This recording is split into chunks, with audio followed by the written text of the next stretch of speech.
Welcome to the Workplace Wellbeing Essential Series. I'm Mari Ryan. I am the CEO and founder of Advancing Wellness. It is my pleasure to welcome you today to this expert interview where we explore topics that impact employee well-being. My guest today is Bryan Mattimore. Bryan is the co-founder and chief idea guy at the Growth Engine Company, a 20-year-old innovation and creativity training agency based in Westport, Connecticut. In his marketing consulting career, Bryan has managed over 200 successful innovation projects, leading to over $3 billion in new sales for 1/3 of the Fortune 100 companies. Bryan's 3 best-selling books on ideation and innovation process include The Idea Stormers, How to Lead and Inspire Creative Breakthroughs, and 21 Days to a Big Idea. He's a cum laude graduate of Dartmouth with a major in psychology and is also an innovation and marketing instructor at Caltech. Bryan, welcome. I'm so excited to have you join me today for this conversation. Hey, Mari, thanks for having me. You know, you read the intro, and I don't know if it makes me feel experienced or old. Okay? Let's go with the experienced one, okay. Right? I'll go with that. That sounds good. Yeah, I'm with you on that one. So that's good. Yeah. So our topic today is innovation and creativity in the workplace. We know innovation is the cornerstone of business growth, and that really it is, in some ways, people would say, essential for business survival. And yet we've got so many things going on, so many distractions in the workplace today, that it's probably hard to be, and I would think challenging, to be able to continue to innovate. So as we discuss this today, we want to take a look at what it takes to create a culture of innovation. So Bryan, let's just start with having you talk a little bit about when you talk about innovation and creativity in the workplace, how do you define it? Yeah, it's a great question because people confuse even just the terms ideation versus innovation, right? So ideation is the process of coming up with ideas. Innovation is the process of bringing those ideas to market. And what people also don't understand is that, you know, first of all, innovation is generally harder. You can get a eureka moment, but to make something happen is really tough because it's not only the ideas, but the politics and the funding and the problem solving every step of the way. What most people miss, though, is that innovation is a lot of ideas, right? It's coming up with ideas at every step of the process. And so the ideation techniques we use are not just for coming up with the eurekas, of course it's for that, but also the hundreds or even thousands of challenges that have to be solved at every step of the process of bringing an idea to market or making an idea happen, if you will, right? I'm curious if where creativity comes into play here, because as individuals, and I know I used to be this way, I never thought of myself as being creative. And I'm curious as how does creativity fit in with your definition of innovation? Yeah, it's the raw material of innovation, right? I mean, you can't have new stuff without being creative. You know, creativity is really pretty simple, right? Don't let anybody, you know, make this sound obtuse or, you know, tough. It's just sort of this thing plus that thing equals a new thing, right? It's a mashup of two things that weren't together before. So, you know, creativity, you know, it's the uranium, it's the core, it's the material that makes the thing go. And so people have to be and allow themselves to be creative, right, in this process. And you know, that's not necessarily, it could be simple, but it's not easy is probably the way to say it. Well, that's a great description of it. And I'm curious, how do people, and maybe this goes to the work that you do with your clients, you know, we're so often just heads down focused on the work that we do every day. How do you create that environment or step away from the day-to-day status quo to be able to be creative and be innovative? Yeah, you know, I once popularized or tried to popularize a quote, if you don't have time to be curious, you're doing something wrong. And so, I mean, I think some of us are born that way, and you can't stop us, and so we're always looking for ways to be creative, and because we're curious about the world. So that's one thing. But from an organizational perspective, you've got sort of the leadership, and they've got to be constantly reinforcing that people need to take time for this. If we're honest about it, the way it really happens is that certainly on the big ideas, teams get together and block out that time so teams can come together and create ideas. And then there are also vehicles or mechanisms or even technology that encourage this on an individual basis. And, so there are all these, Spigot and Bright Ideas and Planbox. These are sort of interactive suggestion board programs. So you need to be, if you're going to create a culture of innovation or an innovative culture, you need to be working at all these levels. And by the way, anybody who's thinking of doing an innovation room or putting up posters, forget it. It's ridiculous. This is not the way to create a culture of innovation. I'm just saying. It's just not a post. It's just not a poster on the wall that you write things on, right? No, it's not, because people, they get cynical of that. And if you had an innovation room, and these were tried, 10 years ago, although some companies still try to do it. They see people in the innovation room and they go, what are they doing? They're not working. They're just hanging out. They're sitting there. They're playing ping pong or something. So that is not the answer. I was talking with a guy yesterday, and he said, "Oh yeah, we did that, and then we didn't know what to do." So the other thing is that it's really important that leadership reinforces this, number one, but also the organization needs to have available to it sort of the knowledge of these different techniques that people can use to become creative. And that's not brainstorming. Brainstorming is limited. It doesn't work particularly well. So there are all what are called now ideation techniques. And there are dozens and dozens and dozens, if not hundreds of these, that people can use to come up with new ideas. I love it. I would think that in any workplace, when you're thinking about creativity and innovation, there's got to be a certain amount of risk-taking and, to a certain extent, vulnerability associated with that.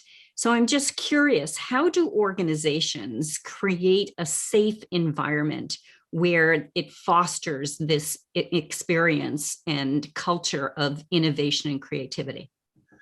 Yeah, you've hit the essence of the innovation challenges here. We see it all the time. I think of it really in three ways. There are people who they're risk takers, and my dad, who had started a division of Time Incorporated, that was just his nature. So you got some of those people in the organization. It doesn't matter what the structure. It doesn't matter. They're going to go do something, and they're going to get people to follow them. And then there's sort of the followers. And so if you can align with some of these people who are driven to innovate. And then there are the resistors, right? And that's in any corporation. And these are not bad people. These are people that are making the donuts. They have the processes. They're getting the stuff done. You got to have those people too. So it's this constant balance between those. To answer your question, we don't start from the top and say, take risks. Again, that's the poster thing. We and this is probably a very bad analogy for these times, but we like to think of innovation pockets, or a benevolent innovation virus, which again is a bad analogy for these times. But the idea is that you can have these pockets of passion where innovation starts happening, and that's how we work with our clients. We don't start from the top. We give us your biggest challenge, let's work there. And those start to succeed. And what's wonderful then is that the rest of the organization becomes really interested in what these pockets of passion are doing. And then it becomes, sort of self-reinforcing, and it becomes a virtuous cycle where people want to be part of that, right? Because it's fun and it's great and it's wonderful. I love the pockets of passion. That's a great line. I love it. Let's make the connection between innovation and creativity and well-being.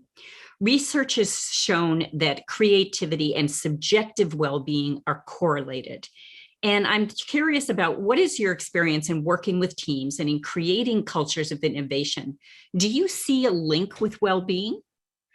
I do, you know, I almost hate to admit this, but I kind of got goosebumps when you were asking me that question because, you know, this gets back to the human spirit, and you know, an organization that is not leveraging, and leveraging is probably even the wrong word, but creating an environment that allows people to self-actualize is not good.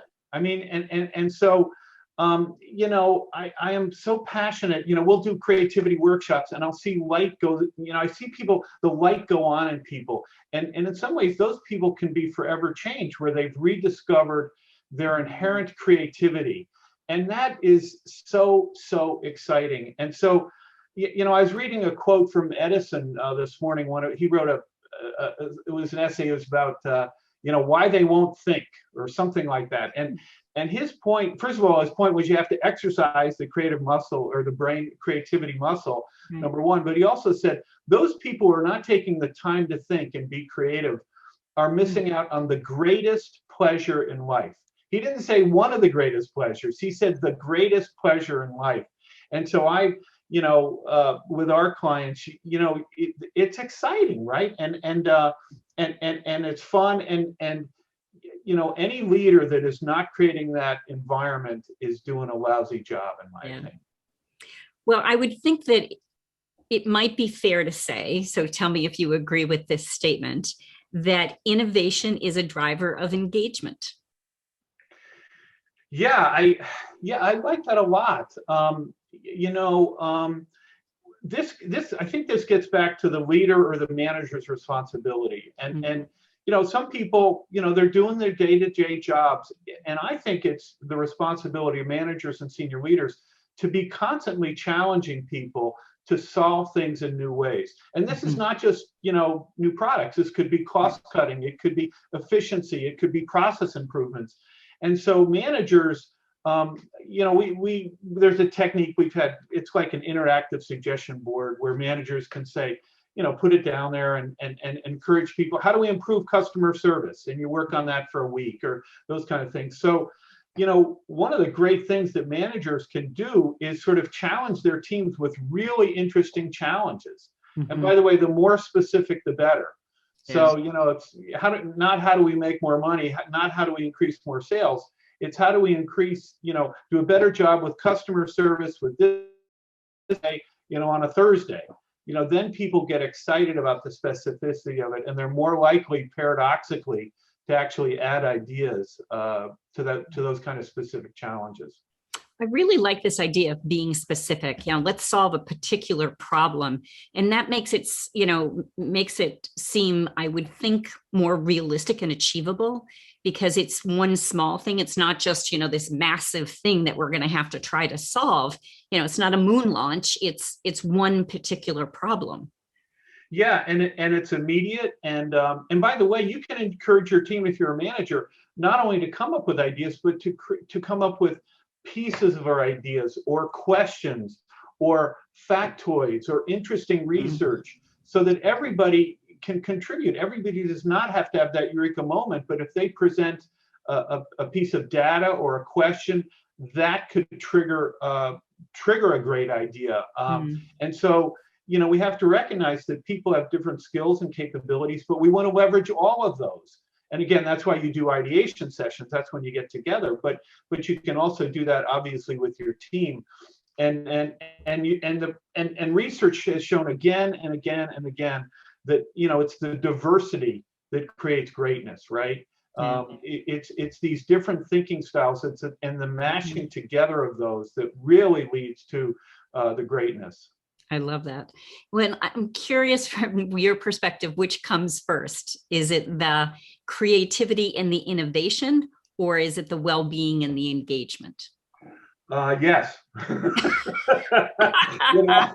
Oh, come on. That's an easy way out. That's an and. Yep. No, it's, I mean, I do think that you need to start with mission, vision, values, right? Because that gives people permission. And we've done a lot of work with clients, not only creating those, but certainly on the value side, you know, first of all, establishing those and then popularizing those. And popularizing those means, you know, constantly reinforcing those. We do programs where we have employees invent ways that a certain value, like be a pioneer, for instance, could be manifested in their daily jobs, in the behaviors and services they do every day. And that's a creative act as well, you know? So, the guy who is welcoming people to your office, anybody that's going to an office, I mean, how can he be creative and reflect this value of be a pioneer? So, I guess the answer would be, I personally think it starts with the leadership of innovation. And when that happens, then people have the wonderful experience of making new connections, and that leads to the well-being and the quote, we'll call it well-doing, right? If we could coin a term, how's that? Well-doing. I love that. Well-being and well-doing. That's great. That's great. When I think about this, I love that you've tied this back to vision, mission, values. Because to me, purpose and values are so closely tied together. And you talk about these pockets of passion. I would think that would help at the individual employee level and at the team level for individuals to feel more connected to the purpose of the organization. Yeah, and I sometimes tell this story. I was working with Con Ed, and I went around, I rode the trucks with these guys, and it was an unbelievable experience because I was giving a speech to senior managers about creativity and innovation. And, I asked these guys, I asked them two questions. I asked them Peter Drucker question, what's the one thing you would change, right, to improve the company? The other question I asked was, what are you most proud of? And I was shocked because in every case of these 12 individuals I was with that day, they all said, oh, I did this new idea and they did this and they did, and it didn't have to be a big idea. It could be, oh, we got the guys to use cell phone, whatever it is. Yeah. And that, some of these guys had been with the company 30 years, and that was the thing they were most proud of. And my gosh, if that's not an indication of how important having the opportunity to be creative is, I don't know what is. What a great way to get to the heart of creativity. That's fabulous.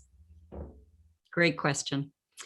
What can organizations do to foster this culture of innovation and creativity? How do you counsel them to really start on this?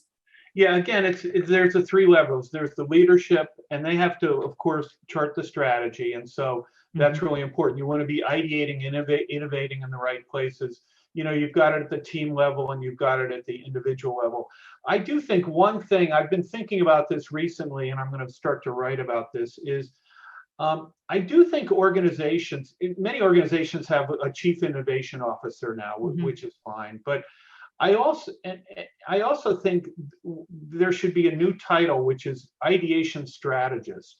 And what that is a person within the organization or several people who is well versed in these ideation processes and also knows about how to facilitate, and these could be two different people, but how to facilitate ideation sessions so that when somebody has a challenge that's important, they could go to this ideation strategist team who could counsel them internally on how to run these sessions. Because frankly, in even 99% of organizations, including the Fortune 500s, which are many of our clients, they still do brainstorming, which is terrible, and of course, ideation is using different techniques and different stimuli to trigger new ideas.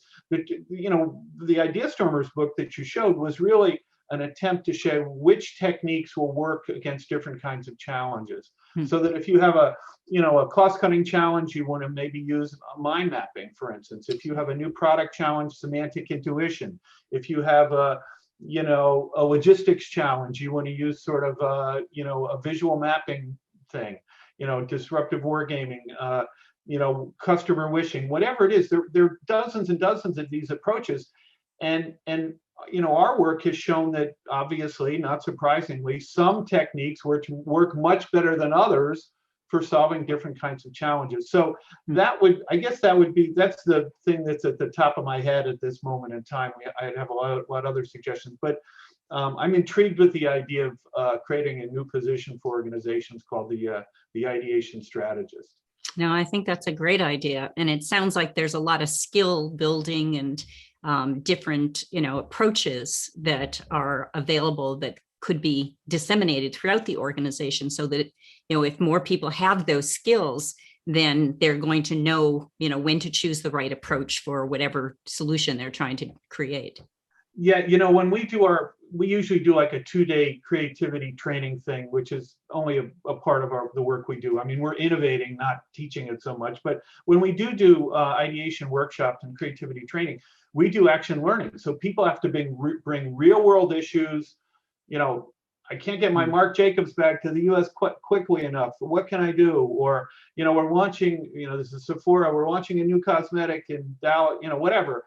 They bring real world challenges, no matter what their function. It could be finance, it could be HR, it could be, recruiting and retention. They bring real world challenges. We match up specific techniques with those challenges. And then the 2-day workshop is we're ideating with everybody in the room to come up with solutions. So not only do they learn the technique, they learn how to apply it. And in some cases, they get unbelievable ideas that they can bring back to their teams. And so that's the way we like to begin to inculcate or establish or make known that there are all these ideation techniques available to them.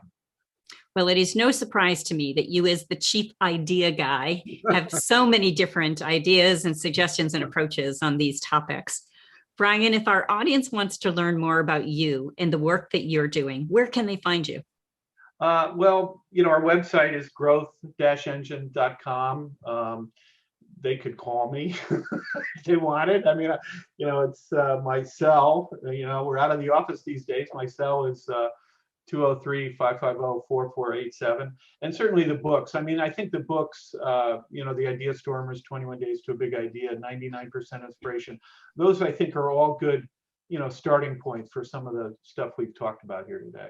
Fabulous. Well, just really grateful to have you here for this conversation. And as always, it's wonderful to spend time with you. And I love that we coined a new term today. So not just well-being, but well-doing. Well, thank you, Mari. And, I learned a lot from your questions, so I appreciate that. And it was really fun to be with you today. So thank you. My pleasure. Thanks, Bryan.